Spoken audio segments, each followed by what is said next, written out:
vou ler aqui. A pessoa de primeira categoria. Né? Há 3 categorias de seres humanos. A primeira categoria compreende aquele cujos pensamentos, palavras e ações são coerentes, o que significa que falam de acordo com o que pensam e agem de acordo com o que falam. Tais pessoas são pessoas de categoria A. A segunda categoria compreende aqueles cujos pensamentos são diferentes de suas palavras, mas o que quer que falem, eles fazem. Isso significa que eles pensam uma coisa e falam outra, mas fazem o que falam. Tais pessoas são pessoas de categoria B. A terceira categoria de pessoas é compreendida por aqueles cujos pensamentos, palavras e ações são diferentes, nunca são similares. Tais pessoas pensam uma coisa, falam outra e fazem outra completamente diferente. Tais pessoas são pessoas de categoria C. A maioria dos líderes do mundo atual recai nessa categoria. Vocês devem tentar tornar-se pessoas da categoria A. Vocês devem falar o que pensam e fazer o que falam. Página 8/8/78. Então, fechamos os olhos, refletimos um pouquinho sobre essa mensagem.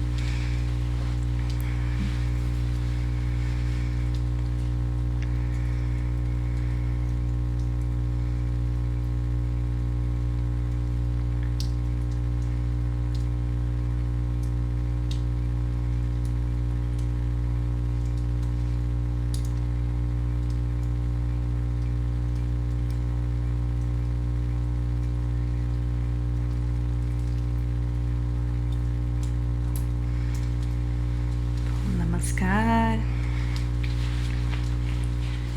Eu tenho uma pergunta, né? Pensando aí nos líderes sociais, que são pessoas de categoria C, que não pensam uma coisa, fala outra e faz outra, completamente diferente. Né? Alguns líderes agem dessa forma e a gente vê hoje nitidamente a consequência, né,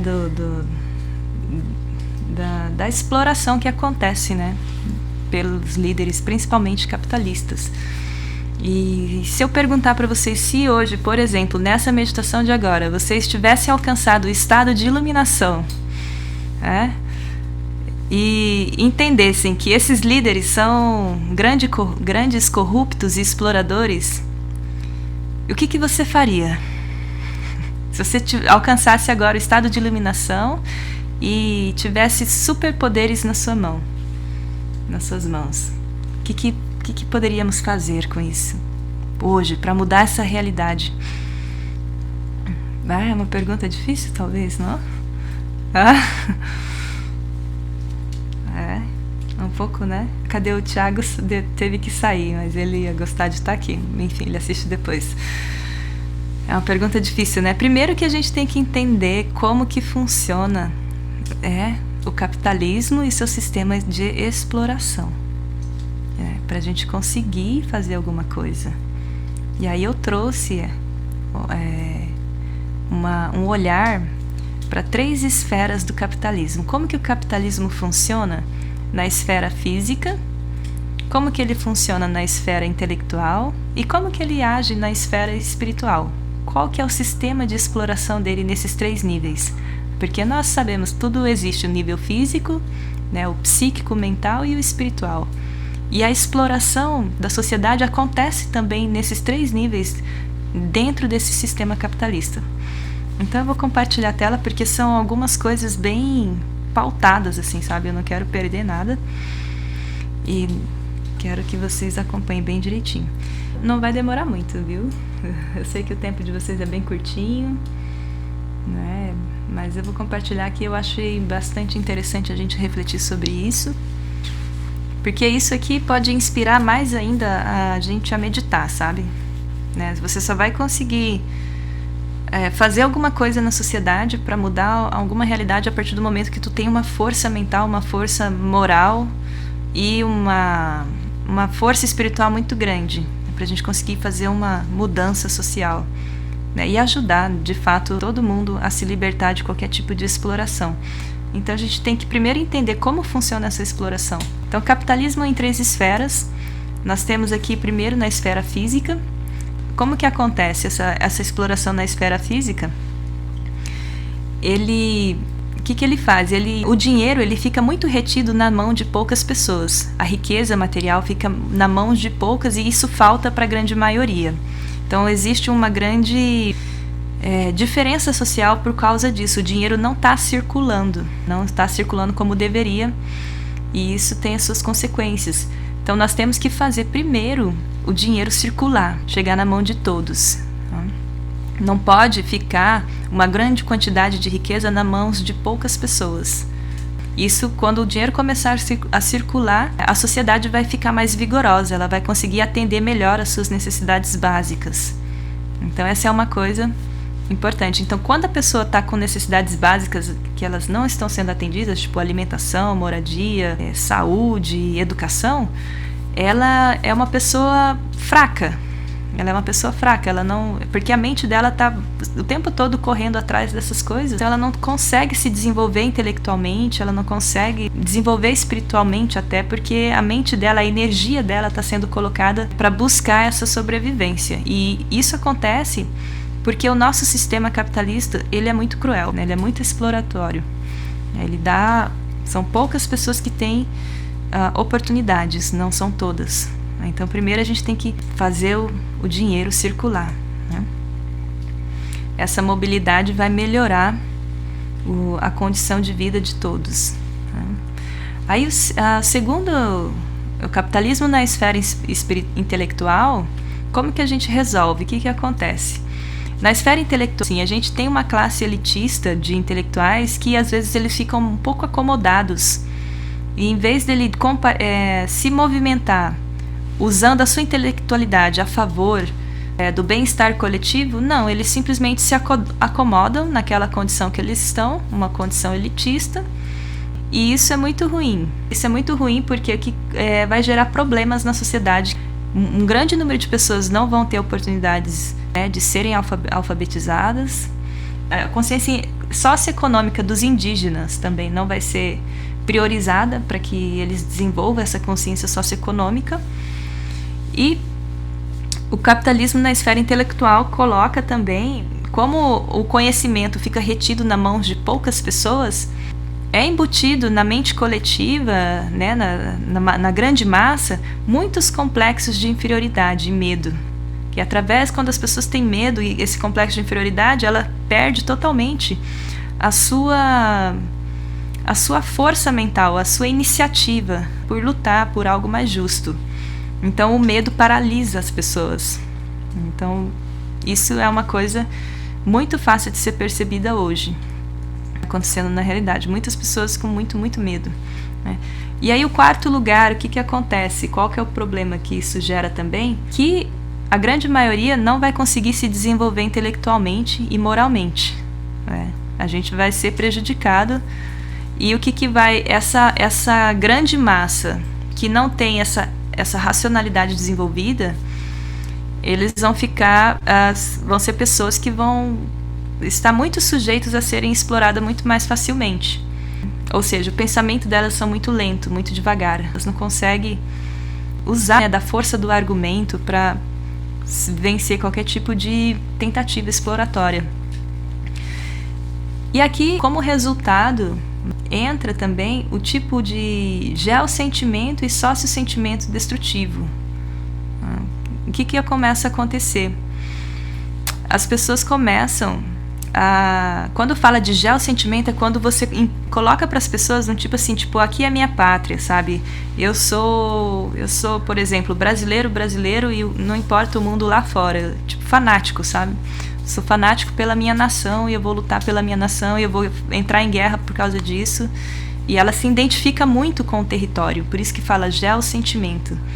E o sociosentimento é aquele sentimento de que a pessoa acredita que a lineagem familiar dela, a cultura dela, é superior às outras. Por exemplo, a gente vê na história do Brasil que os índios foram completamente explorados, foram considerados inferiores. Os negros foram considerados como inferiores. Os judeus também. Muito desse sentimento, né, de geossentimento e sociosentimento aconteceram muitas fatos assim horríveis na história, né, voltado a atender o interesse de um pequeno grupo de pessoas. Isso são consequências do capitalismo na esfera intelectual. E aí, claro, no meio disso, como que vai ser, né, para ser implementado mais dogmas na mente das pessoas? Ou seja, colocar ideias limitantes, colocar medo, superstições, rituais, né? Eu coloquei ali uma imagem, né, uma mente bloqueada, assim, porque o dogma é uma ideia que não tem uma fundamentação, né? Não tem um argumento lógico por trás daquilo. E, tipo, por exemplo, assim, a mulher não pode casar com... se a mulher é viúva, ela não pode casar, porque se ela casar novamente, ela vai para o inferno.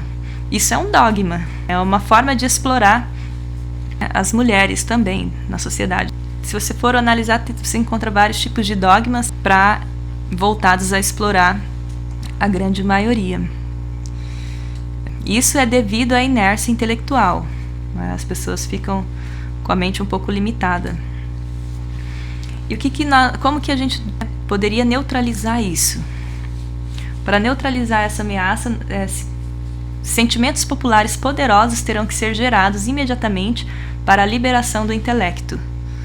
Então, primeiro, os intelectuais eles devem manter a sua pureza intelectual, colocar esse sentimento de benevolência pela humanidade, se colocar à disposição a usar a tua força intelectual pelo bem coletivo, e não simplesmente como eu sou intelectual, eu sei de tais e tais teorias e pronto, e sabe, isso é muito ego, muito ego. Eu vejo muita vaidade e não se mexe, né? Então tem que sair dessa inércia, desses preconceitos. Esses intelectuais, eles têm que estar no meio das pessoas, né? Tem que estar misturado com as pessoas comuns, saber o que está acontecendo na sociedade, o que elas precisam. E tem que pensar em estratégias anti-exploratórias, levar a consciência para as pessoas, levar a educação, deixar a educação acessível, né? Pensar dessa forma, usar esse potencial para isso.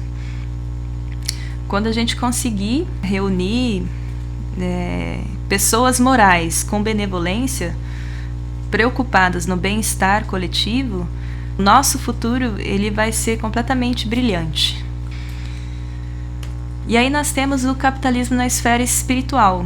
Na esfera espiritual, como que acontece isso? Algumas pessoas elas se isolaram e foram fazer práticas espirituais por muitos anos, a vida inteira, em montanhas dos Himalaias, né? Muitos yogis, eles acessaram um grande estado de consciência expandida, descobriram vários segredos assim para acessar isso, só que eles não compartilharam isso com a humanidade. Então, isso chama capitalismo espiritual.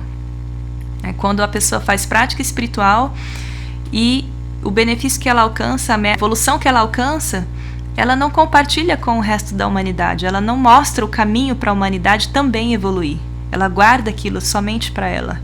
Isso vai completamente contra esse princípio aqui da Atma Mokshartan Jagatichaya Cha, que esse é o lema da Ananda Marga é esse. Você cuida da sua prática espiritual, mas ao mesmo tempo você serve a humanidade. É completamente revolucionário do que era antigamente. Antigamente os monges iam se isolar e fazer prática espiritual e via a sociedade como algo ruim, como algo separado, mas não.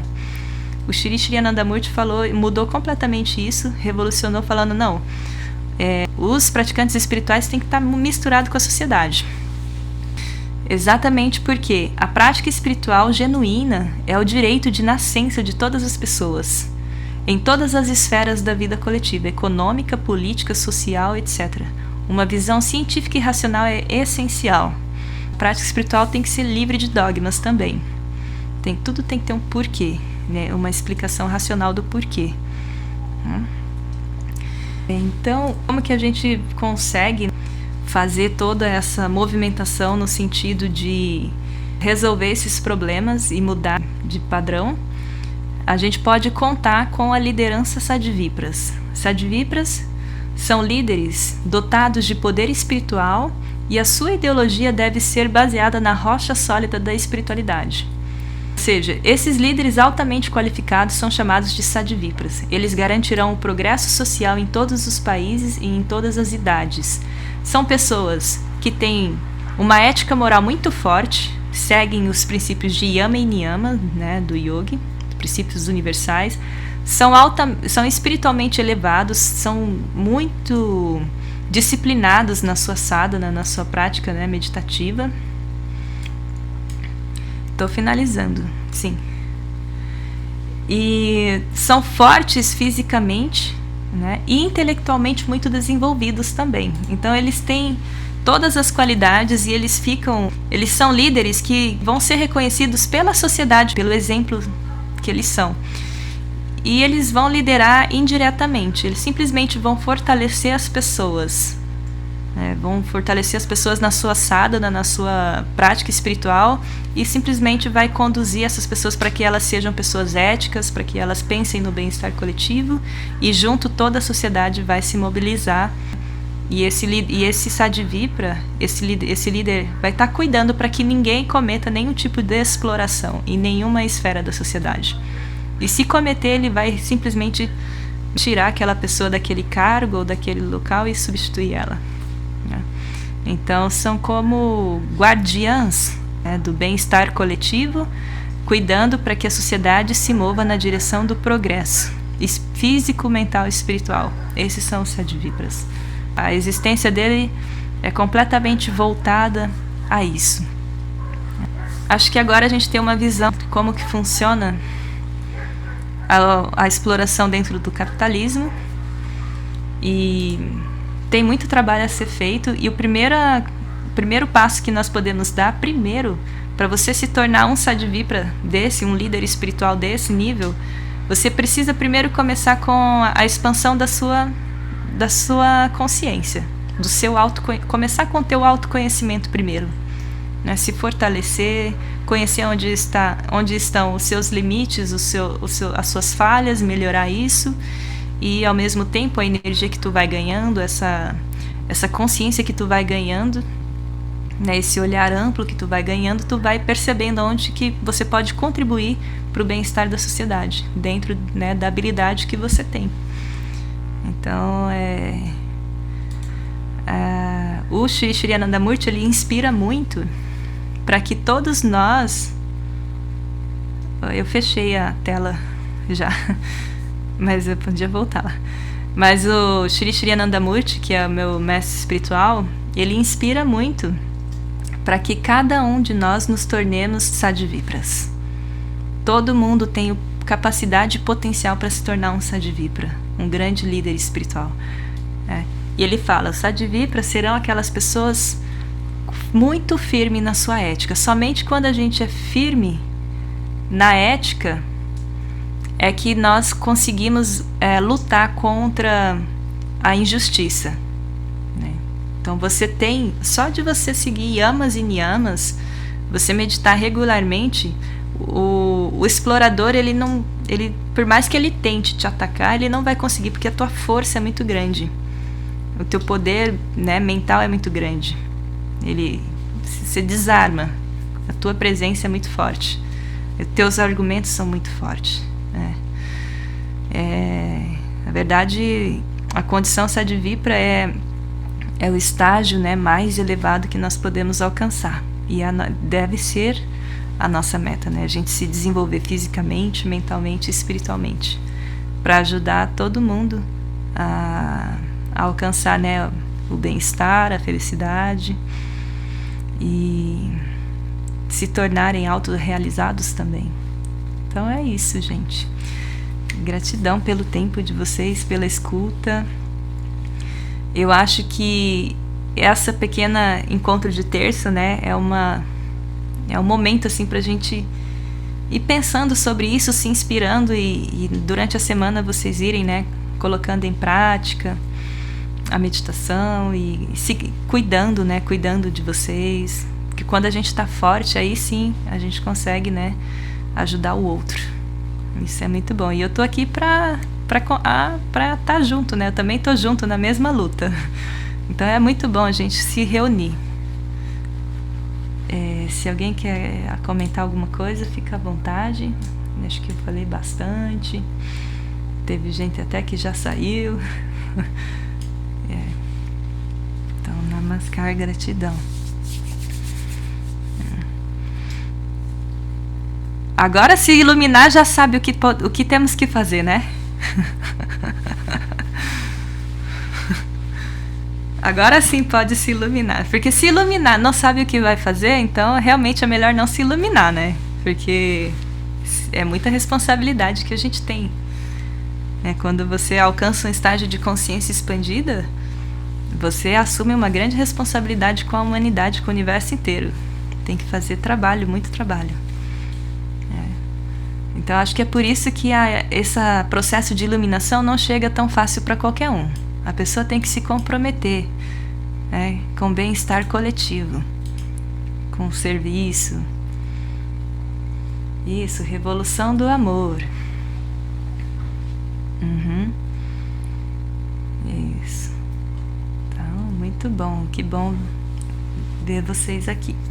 Então é isso, gente, vamos fazer a revolução do amor diariamente, cuidando da gente primeiro, bem bonitinho, e assim a gente vai contribuindo da melhor forma possível, nas relações e tudo mais. Tá?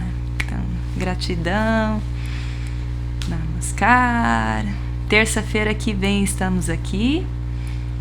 E a Mônica está perguntando no chat, diariamente tem encontro das irmãs, né? Sim, tem yoga das irmãs todos os dias, das 6:30 da manhã acaba terminando 8 horas da manhã, mas tu pode sair a hora que tu quiser. É um projeto gratuito. Quem quiser é só entrar no Instagram Yoga das Irmãs e pedir o link lá, que de segunda a sexta tem aula de yoga, né? Agora o desafio para Neila aqui é acordar cedo no frio, né?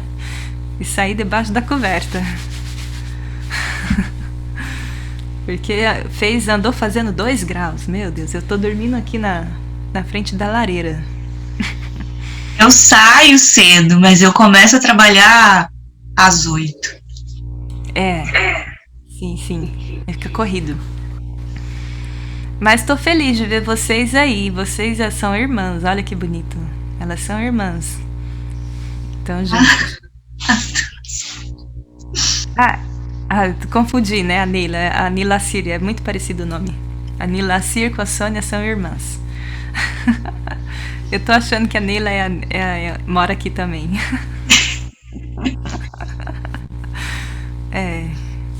Mas então, é isso, gente. Vamos descansar. Se não fosse online, eu ia convidar vocês para jantar, mas não dá. Né? Então vamos lá, vamos se cuidar. Gratidão pelo encontro. Namaskar, até terça que vem. Tchau, tchau.